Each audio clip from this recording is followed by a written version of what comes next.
So God shared it with me. I started to ask God a few questions then. I said to God, since I know who you're speaking to during this season, I know who you're speaking to. I asked him, what is the message you want me to give to this new generation? He told me who he's speaking to. He's speaking to Generation Z. But then I said, what do you want me, what is the message you need me to release to this new generation?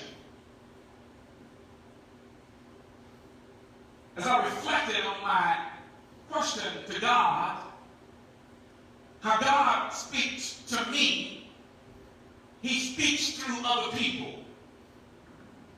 When Jesus taught his disciples, he didn't usually teach from a scriptural standpoint. He taught in what's called parables. He taught in everyday life situations that they could relate to and that they could understand. And then they said, the light came on in their mind. I was having a father-daughter conversation with Jireh this week. And we were examining her interactions with her friends from her elementary days through high school. I was asking her a few general questions about why she was friends with so many different individuals. These individuals were from various walks of life. For example, Jireh took a guitar class with a number of young boys that we would identify, who she identifies, to be what we call MAGAs. What? MAGAs. M-A-G-A. Those are Make America Great Again boys. Those are pro-President Trump supporters. MAGA, Make America Great Again. These young men happen to have a liking to Jireh. And Jireh happened to have a liking to them. They invited her to join in with them after their guitar lessons to play a game of poker. Yes, they did. She said, I don't know how to play poker. They said, we'll teach you.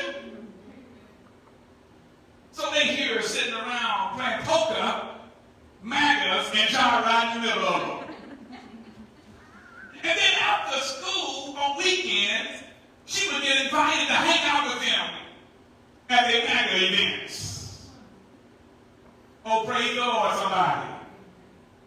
She was able to befriend them, and they her, because she met them where they were. At the same time, she had some friends who invited her to march with them in support of Black Lives Matter. There was a young boy at one of her schools she attended who really just connected with Jireh. First thing about Jireh is Jireh attended 4 different high schools during her 4 years of high school. From the West Coast to the Southeast, from Florida to Idaho, she attended these various schools, so she had a unique perspective to interact with different people. But this one boy at one of her schools was a young African-American boy who really connected with Jireh, but come to find out, he liked boys more than Jireh did. Well, I'm just telling you. Now, Jireh never told me this, but I can just observe and see things, amen, somebody. But he liked boys more than she did. But the beautiful thing about Jireh was, this young boy liked Jireh so much that he attended church with Jireh on a few occasions. So they're thinking, now who came to church with y'all? I ain't calling my mind the whole lot now. Your mind going on in the wrong place. Trying to think out who this boy is. Now this young boy, not only did he like Jireh, but he had a connection to Jireh's mom. And to the point that he was hugging on mom like he was her son. But come to find out, this young boy had some issues with his family where he didn't live with his mom.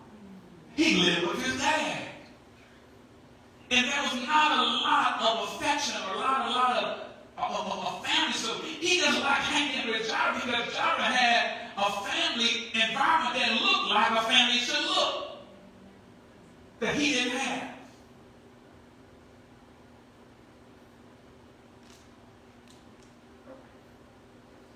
That's not all. There's another young girl that Jireh had a connection with. This is a young Caucasian girl in high school who Jireh didn't even have classes with, really, but they passed in the hallway and they had a connection to the point where they became friends. And this girl asked Jireh to be one of her bridesmaids when she gets married. Excuse me? And then she told Jireh recently that she's been watching her on Facebook Live and her and her mom are going to attend church where Jireh goes to church. And you got a hand praise for that. That's a blessing. Jireh had established close friendships with even people from different faith groups. There's a young woman girl that loves hanging out with Jireh. And her parents want her hanging out with Jireh because Jireh is a good young girl. There's some Catholic young girls that connect with Jireh, and even some Asians and some Hispanics, and not to mention her dearest friend from the Dominican Republic.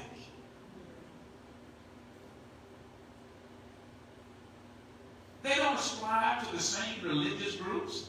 They don't ascribe to the same ethnic groups. But they all had a connection to Jireh. So I asked Jireh, why, or what is it, what does she think about all these individuals who want to be friends with her, even though it is no secret that her dad is a pastor and she has strong Christian beliefs?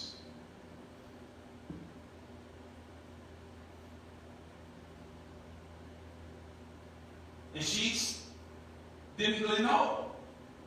She's not looked at it in that perspective. But I asked God, what is the message you want me to give to this generation?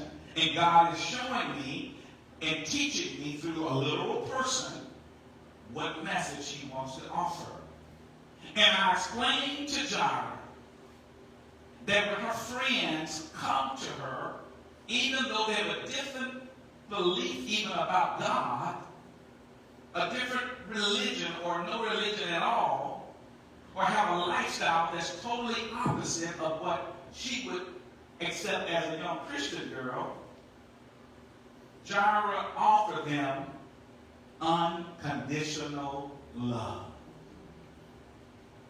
But God said she gave them something else. Jireh showed them his grace.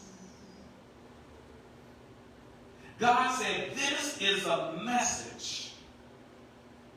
This is the message that consists of 5 letters. The number 5 is significant in numerology. The number 5 speaks to God's grace. And he says, this is a new season of grace. Is grace on the screen right now?